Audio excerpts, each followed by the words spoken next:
NCERT Hindi channel में आप सभी का स्वागत है और इस वीडियो में हम बात करेंगे कि इस साल यानी कि 2020 और 21 के सेशन का जो परीक्षाएं हैं, 2020 के लिए जो परीक्षा होगी बोर्ड एग्जाम की, वो प्रश्न पत्र किस तरीके के पैटर्न को लेकर दिखेगा और किस तरीके के प्रश्न पूछे जाएंगे। तो हिंदी विषय को लेकर जो उसका प्रश्न पत्र जारी किया गया है, सीबीएसई द्वारा सैंपल पेपर जारी किया गया है, एक आइडिया मिल जाए जिससे कि बच्चों को कि किस तरीके का प्रश्न पत्र आएगा। तो आप देख सकते हैं कि यहाँ पर प्रतिदर्श प्रश्न पत्र विषय हिंदी आधार, जिसे हिंदी कोर भी कहते हैं, 2020-21 के सेशन के लिए ये एक सैंपल पेपर जारी किया गया है जिससे बच्चों को आसानी से समझ में आ सके और तैयारी बना सके अपनी परीक्षाओं के लिए।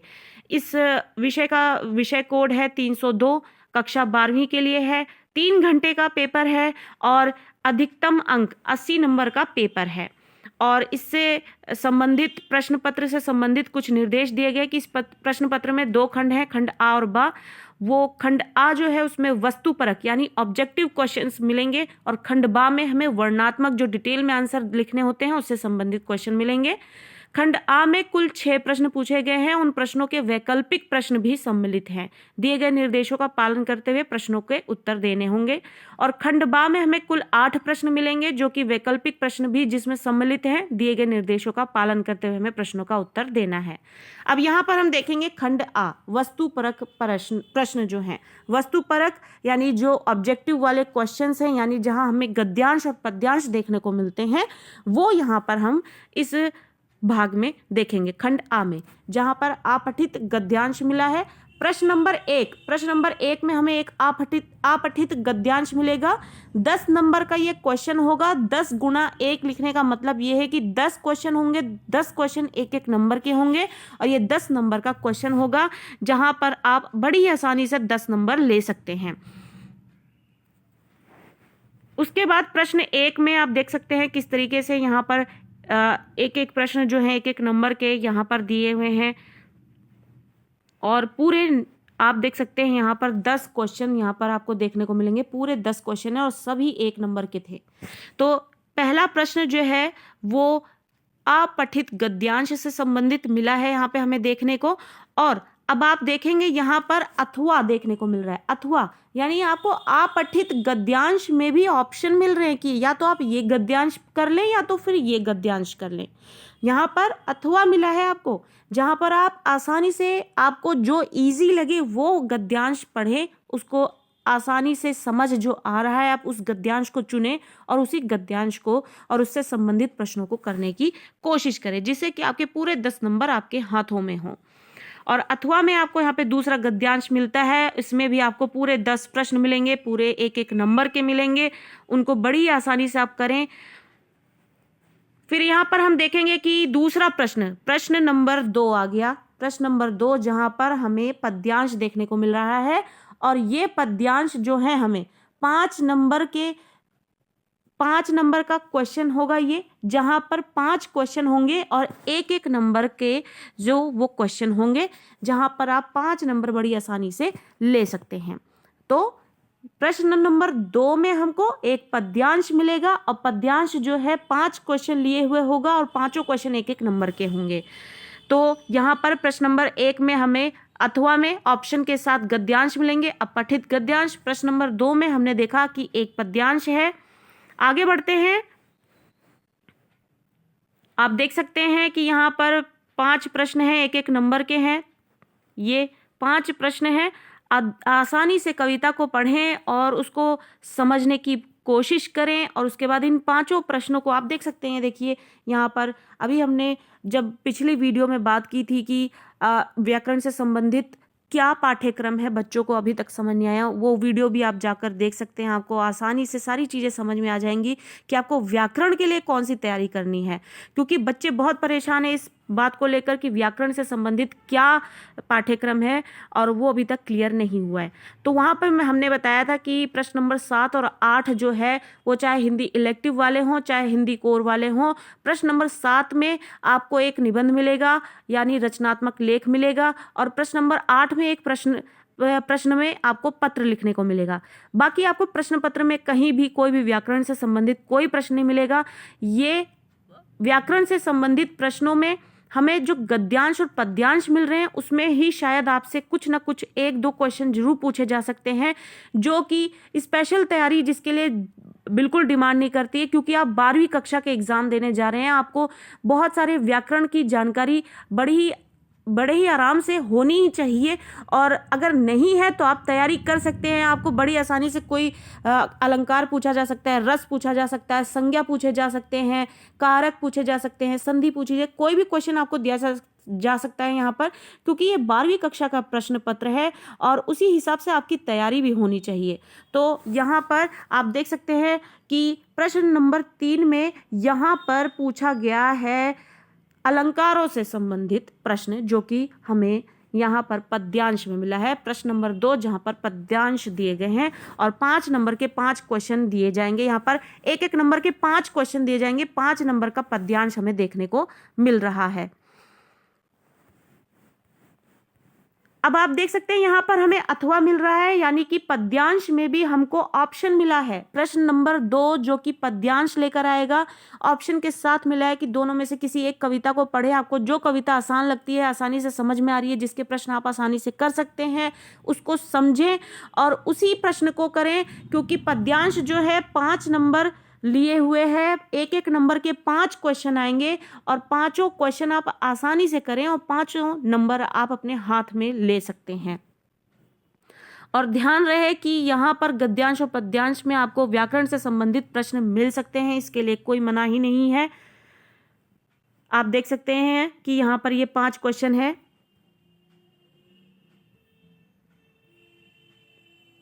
और इस तरीके से ये पद्यांश से संबंधित प्रश्न हमें यहां पर देखने को मिले हैं। अब आप देख सकते हैं कि अगला जो खंड है उसमें कार्यालयी हिंदी और रचनात्मक लेखन से संबंधित प्रश्न मिलेंगे। कार्यालयी हिंदी और रचनात्मक लेखन। प्रश्न नंबर 3 है, निम्नलिखित में से निर्देशानुसार विकल्पों का चयन कीजिए। अब आपको कार्यालय हिंदी और रचनात्मक लेखन दोनों ही टॉपिक जो हैं वो हमारे अभिव्यक्ति और माध्यम में दिए गए हैं। जितने भी चैप्टर्स आपके अभिव्यक्ति और माध्यम में आपके सिलेबस के लिए तैयार किए गए हैं, दिए गए हैं, उन सभी को अच्छी तरीके से पढ़ें और सारे चैप्टर्स जो हैं आपको एनसीईआरटी हिंदी चैनल पर बड़ी आसानी से मिलेंगे। एक एक लाइन को पढ़ें, एक एक लाइन को समझें और बड़ी आसानी से ये यहाँ पर आप देख सकते हैं कि ऑब्जेक्टिव क्वेश्चंस दिए हुए हैं। ऑब्जेक्टिव क्वेश्चंस में जो नंबर है बनाना बहुत ही आसान है और नंबर तभी बन सकते हैं जब आपने पूरे पाठ को एक एक लाइन से समझा हो और आप उसको रट नहीं सकते हैं। क्वेश्चन कैसे भी बन सकते हैं। ऑब्जेक्टिव क्वेश्चन जो है कहीं भी बारीकी से कोई सा भी क्वेश्चन बनाया जा सकता है। और आप देख सकते हैं कि प्रश्न नंबर जो 3 है वो यहाँ पर हमें अभिव्यक्ति और माध्यम से मिल रहे हैं। यहाँ पे ऑब्जेक्टिव क्वेश्चंस और एक एक नंबर के क्वेश्चंस हैं, एक एक नंबर के क्वेश्चंस हैं। तो इसी के लिए हर एक पंक्ति के साथ पाठ को समझे। अभिव्यक्ति और माध्यम में से संबंधित ऑब्जेक्टिव क्वेश्चन हमें प्रश्न नंबर 3 में देखने को मिलेंगे, जिसके लिए आपको पूरी तरीके से तैयार रहना है। फिर बारी आती है प्रश्न नंबर 4 की, जो कि आपके पाठ्य पुस्तक से लिए गए हैं। पाठ्य पुस्तक से क्या दिखाया जा रहा है यहाँ पर, आपकी पाठ्य पुस्तक से जो भी चैप्टर्स आपके इस सेशन में आने वाले हैं, इस परीक्षा में आने वाले हैं, उनमें से कविताओं में से कोई भी अंश लिया जा सकता है और उससे संबंधित प्रश्न पूछा जा रहा है। तो पाठ्य पुस्तक से आप देख सकते हैं यहाँ पर लिखा है पाठ्य पुस्तक। अब यहाँ पे 10 नंबर का क्वेश्चन मिलेगा, कैसे वो देखते हैं आगे। प्रश्न नंबर 4 में हमें निम्नलिखित काव्यांश को ध्यान पूर्वक पढ़ना है। यानी ये जो काव्यांश हमें दिया गया है ये आपकी पाठ्य पुस्तक से लिया गया है और इसको तो आपको इसमें से एक भी नंबर कम नहीं होने देना है, क्योंकि एक एक पंक्ति को समझाते हुए चैनल पर आपको एनसीईआरटी हिंदी चैनल पर आपको हर एक कविता समझाई गई है। उसको आराम से समझें। कविता को या फिर पाठ को एक एक लाइन से समझने का फायदा ये होता है कि कैसा भी प्रश्न आपके सामने पेश हो जाए, आप बड़ी आसानी से अपने हिसाब से उत्तर बनाकर उसका लिख सकते हैं। या फिर उससे संबंधित पाठ में से कोई भी पंक्ति उठा ली गई है, उससे संबंधित प्रश्न पूछा जाए तो आप उसको भी आसानी से उसका उत्तर जो है दे सकते हैं। अब देख सकते हैं कि यहाँ पर आपको आपकी पाठ्य पुस्तक से ही ये कविता का अंश दिया गया है, जिससे संबंधित ऑब्जेक्टिव क्वेश्चन अभी आपको यहाँ पर मिलेंगे। तो प्रश्न नंबर 4 जो है आपकी पाठ्य पुस्तक से काव्यांश लिया गया है। इसमें भी आप देखेंगे 5 क्वेश्चन पूछे गए हैं, ऑब्जेक्टिव क्वेश्चन है, एक एक नंबर के हैं, सारे आपकी बुक का ही है, कहीं बाहर से नहीं आया है। और इसके सारे नंबर लेना आपको बहुत जरूरी है, ये आपके हाथ से ना निकले, इसके लिए पूरी तैयारी रखें आप। प्रश्न नंबर 5 में निम्नलिखित गद्यांश को ध्यानपूर्वक पढ़िए। यह भी आपकी पाठ्य पुस्तक से ही लिया गया है, और पाठ्य पुस्तक से लिया हुआ गद्यांश और उससे संबंधित जो आपको यहाँ पर ऑब्जेक्टिव क्वेश्चन दिए जाएंगे, ये तो आपकी मुट्ठी में होने चाहिए सारे नंबर, कि एक एक पंक्ति को पढ़े, समझे पाठ को, जिससे कि आप सारे प्रश्न करने में माहिर हो जाएं और बिल्कुल भी परेशानी आपको ना हो पेपरों में। आप देख सकते हैं कि यहाँ पर एक एक नंबर के क्वेश्चन पूछे गए हैं कैसे। ये सारे क्वेश्चन आपको बिल्कुल आसानी से कर लेने चाहिए और बिना टाइम वेस्ट किए, क्योंकि पहले से आप अपनी पाठ्य पुस्तक को और हर एक पाठ को पढ़ के गए होंगे, तो आपको आंसर करने में बिल्कुल भी देरी नहीं लगेगी। अब यहां पर देखते हैं पाठ्य पुस्तक से संबंधित जो पूरक पाठ्य पुस्तक है आपकी, उससे संबंधित प्रश्न आ रहा है। प्रश्न नंबर 6, यहाँ पर निर्देशानुसार विकल्पों का चयन करना है। अब यहाँ पर आप देख सकते हैं जो आपकी पूरक पाठ्य पुस्तक है, चाहे वो वितान हो चाहे वो अंतराल हो, जो भी आपका पाठ्यक्रम है उसके अनुसार उस पूरक पाठ्य पुस्तक से आपको प्रश्न पूछे जाएंगे। और आप देख सकते हैं कि पूरक पाठ्य पुस्तक से भी आपको यहाँ पर एमसीक्यूज मिल रहे हैं, और आप बड़ी आसानी से यहाँ पर आप देख सकते हैं 10 नंबर का प्रश्न पूरक पाठ्य पुस्तक से लिया जाएगा, और वो भी ऑब्जेक्टिव क्वेश्चन दिए जा रहे हैं आपको। ये देखिए आप यहाँ पर देख सकते हैं 5, 6, 7 और ये 8, 9, 10, पूरे 10 क्वेश्चन आपकी पूरक पाठ्य पुस्तक से लिए गए हैं, और सब एक एक नंबर के हैं, और पूरे 10 नंबर आपके हाथों में होने चाहिए। क्योंकि एक एक पंक्ति से अगर आप पाठ को समझ के गए होंगे तो आपके 2 फायदे ये हैं कि आपको 10 नंबर बड़ी आसानी से मिलेंगे, दूसरा इसमें वक्त नहीं लगेगा, और पेपर भी 3 घंटे का है पूरा। तो यहाँ पर आप देख सकते हैं पूरे 10 नंबर के क्वेश्चन आपके पूरक पाठ्य पुस्तक से लिए गए हैं। खंड बा है, जहां पर वर्णात्मक प्रश्न मिलेंगे हमें। वर्णात्मक प्रश्न में कार्यालय हिंदी और रचनात्मक लेखन मिलेगा, जो कि कुछ क्वेश्चन आपको यहाँ पर आपके व्याकरण से संबंधित और कुछ क्वेश्चन जो है आपकी अभिव्यक्ति और माध्यम पाठ्य पुस्तक से दिए जाएंगे। अब यहाँ पर देखते हैं प्रश्न नंबर 7। प्रश्न नंबर 7 जो है यहाँ पर 150 शब्दों में एक रचनात्मक लेख लिखने के लिए कहा जा रहा है। 5 नंबर का है। 5 नंबर का ये मतलब नहीं है कि आपको एक पैराग्राफ में ही छुट्टी मिल जाएगी, बिल्कुल नहीं। आपको प्रॉपर एक निबंध लिखना है, और आपको 3 ऑप्शन मिलेंगे, इनमें से आप कोई भी लिखें। और प्रश्न नंबर 8 में आपको औपचारिक पत्र देखने को मिल रहे हैं, अथवा में देखने को मिल रहा है यहाँ पर, और ये भी 5 नंबर का है। और ये नंबर डिवाइड किए हुए होते हैं। आपको पूरे जो इसका एक खाका दिया होता है, वो पूरे उस खाके के साथ, अगर आप पत्र नहीं भी लिख पा रहे हैं, अगर बीच की बॉडी जो कही जाती है पत्र की, अगर वो आपको समझ नहीं आ रहा लिखना, तो आप नियम याद कर लें, खाका तैयार कर लें, उसे रट लें, या फिर आपको चैनल पे जल्दी इससे संबंधित, पत्र से संबंधित भी आपको एक वीडियो मिल जाएगी, जहाँ पर अगर आप वो खाका भी एक तैयार करके दे देंगे पूरी इन्फॉर्मेशन के साथ, तो आपके 2-2.5 नंबर तो पक्के मिलने ही मिलने हैं। तो इस तरीके से आपको वर्णात्मक खंड बा में आपको वर्णात्मक प्रश्न के अंतर्गत प्रश्न नंबर 7 निबंध का मिलेगा, प्रश्न नंबर 8 जो है वो पत्र से संबंधित मिलेगा। प्रश्न नंबर 9 देखते हैं। प्रश्न नंबर 9 में यहाँ पर हमें उत्तर देने हैं 40 से 50 शब्दों में, और यहाँ पर आप देखेंगे कि प्रश्न नंबर 9 के अंतर्गत कुछ प्रश्न दिए गए हैं, वो भी हमें ऑप्शन के साथ मिल रहे हैं। ऑप्शन के साथ कविता की रचना के लिए शब्द कितना आवश्यक है, कहानी में कथानक क्या है, ऑप्शन के साथ आपको प्रश्न मिला है, 3 नंबर का मिला है, और आपको अच्छा उत्तर लिखना है, पाठ को बेहतरीन तरीके से समझें, और जो जो जानकारी इन प्रश्नों में देने लायक है वो सारी जानकारी दें, जिससे कि आपके 3 नंबर आपके पास पूरे के पूरे आपको मिल सकें। अब प्रश्न नंबर 9 के अंतर्गत ही आपको दूसरा प्रश्न मिल रहा है, उसमें भी आपको ऑप्शन मिल रहा है अथवा के साथ, और वो 2 नंबर का है। तो यहाँ पर 2 नंबर का एक क्वेश्चन और मिल रहा है, और अथवा के साथ, ऑप्शन के साथ। सबसे अच्छी बात यह है कि आपको ऑप्शन बराबर मिल रहे हैं तब से, और ऑब्जेक्टिव क्वेश्चन मिल रहे हैं आपको, ऑप्शन मिल रहे हैं। बहुत ही अच्छी चीज है कि आप अपनी पसंद का क्वेश्चन कर सकते हैं। जहाँ अगर मान लीजिए आपको दोनों ही क्वेश्चन नहीं आ रहे हैं, लेकिन कोई तो क्वेश्चन ऐसा होगा जिसमें आपको थोड़ा सा आइडिया होगा कि आप कुछ तो लिख सकते हैं, एटलीस्ट आप कुछ भी तो लिखेंगे तो 2 नंबर में कम से कम 1 नंबर तो ले सकते हैं। तो इसलिए आपको अथवा में ऑप्शन में प्रश्न मिल रहे हैं, आपके लिए बहुत अच्छी बात है ये। प्रश्न नंबर 10 देखते हैं। प्रश्न नंबर 10 में 40 से 50 शब्दों में हमें उत्तर लिखना है। विशेष लेखन से संबंधित, फीचर से संबंधित, संपादकीय, समाचार, इस सारे टॉपिक से संबंधित सारी वीडियोस आपको चैनल पे मिलेगी। जाएं और पाठ को बेहतरीन तरीके से समझें, एक नहीं 2 बार देखें। और पाठ को समझ लेने का मतलब आपकी पूरी तैयारी है। आप उत्तर लिखने की कोशिश एक बार प्रैक्टिस कर लें, पाठ को समझने के बाद बस आपकी तैयारी पूरी, आपको उत्तर रटने की जरूरत नहीं है। और आप यहाँ पर देखेंगे ऑप्शन में आपको क्वेश्चंस मिल रहे हैं यहाँ पर भी, जो कि एक 3 नंबर का और एक 2 नंबर का है।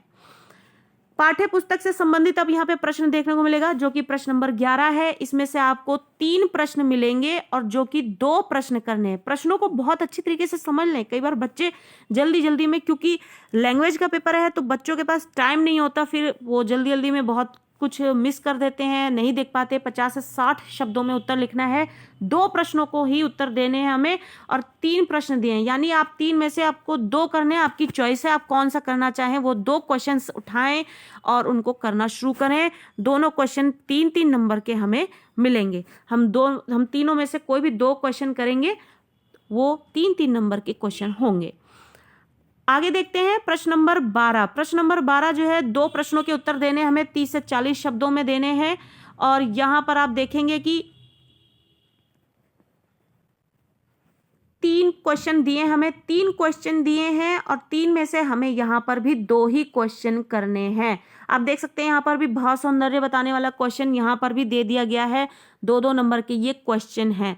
आप इन तीनों में से कोई भी 2 क्वेश्चन कर सकते हैं और ये आपके लिए बहुत ही फायदे की चीज़ है कि आपको एक क्वेश्चन जो है ऑप्शन में मिल रहा है कि आपको ये 2 ही दे दिए गए, अब यही 2 करने जरूरी हैं और उन्हीं में फंस के रह जाओ, एक आता है एक नहीं आता, इस तरह की कोई समस्या नहीं है। आप 2 इनमें से जो बेहतर, सबसे बेहतर 2 प्रश्न आते हैं, आप उन्हीं प्रश्नों को उठाना जिनमें आप ज्यादा लिख सको उत्तर, और 2-2 नंबर के ये प्रश्न हैं। प्रश्न नंबर 13 में यहाँ पर भी आपको 2 प्रश्न करने 50 से 60 शब्दों में। ये थोड़े बड़े लघुत्तरात्मक आंसर लिखने वाले हैं। यहाँ पर भी आपको 3 क्वेश्चन दिए गए हैं, इनमें से आपको 2 करने हैं और ये 3 नंबर के 2 क्वेश्चन हैं जो कि 6 नंबर देंगे आपको। तो सारे पाठ्य पुस्तक के हैं, बड़ी आसानी से आप सारे क्वेश्चन कर सकते हैं। और प्रश्न नंबर 14 में देखेंगे, यहाँ पर भी हमको 2 प्रश्न करने हैं, 30 से 40 शब्दों में लिखना है उत्तर। और ये 3 प्रश्न यहाँ पर आपको मिले हैं, 3 प्रश्न मिले हैं और 2 ही प्रश्न आपको लेने हैं। जो 2 बेस्ट आपको आते हैं और जिसमें आप सबसे ज्यादा लिख सकते हैं और अच्छा लिख सकते हैं, उन्हीं 2 प्रश्नों को उठाएं और उनको लिखना शुरू करें। और 2 प्रश्नों सारे 2-2 नंबर के हैं। तो इस तरीके से आप देखेंगे कि आपको बाद में पाठ्य पुस्तक से संबंधित प्रश्न भी मिल रहे हैं, ऑप्शन के साथ मिल रहे हैं। उनमें से आपको 2 प्रश्न करने हैं, कुछ 3 नंबर के हैं, कुछ 2 नंबर के हैं। और इस तरीके से ये आपका एक पैटर्न होगा परीक्षा का, जिसमें आप बेहतरीन परफॉर्मेंस दे सकते हैं, अच्छे नंबर एकत्रित कर सकते हैं। कई बार बच्चे बहुत ही हल्के में ले लेते हैं हिंदी का पेपर कि आसानी से कर लेंगे, नहीं, पर आपको तैयारी पूरी करनी चाहिए जिससे कि आपके अच्छे मार्क्स तैयार हो आपको मिल सकें। आपको पूरा आपका परसेंटेज भी तैयार होता है सारे टोटल होने के बाद। तो क्यों हाथ से जाने दे, जब आपकी अपनी ही भाषा का पेपर है और अच्छे नंबर ला सकते हैं पूरी मेहनत करके। तो यहाँ पर हमें ये पेपर जो है इस तरीके के पैटर्न के साथ मिलेगा, जो कि सीबीएसई के द्वारा जारी एक सैंपल पेपर मिला है, उससे एक आइडिया बच्चों को मिल गया है। तो इस तरीके से यहाँ पर हमने प्रश्न पत्र को पूरा देखा कि ये किस तरीके का है और किस तरीके के पैटर्न के साथ आएगा। और यहाँ पर हम आशा करते हैं कि बच्चों को सारी चीज़ें समझ में आ गई होंगी कि ये पैटर्न किस तरीके का है। और बहुत हद तक आपको ऑप्शन मिले हैं, एमसीक्यूज आए हैं। आप चाहें तो पूरी तैयारी के साथ पूरे नंबर के साथ ये पेपर जो है स्कोर कर सकते हैं। तो आशा करते हैं आपको चीज़ें बेहतरीन तरीके से समझ में आ गई होंगी। धन्यवाद।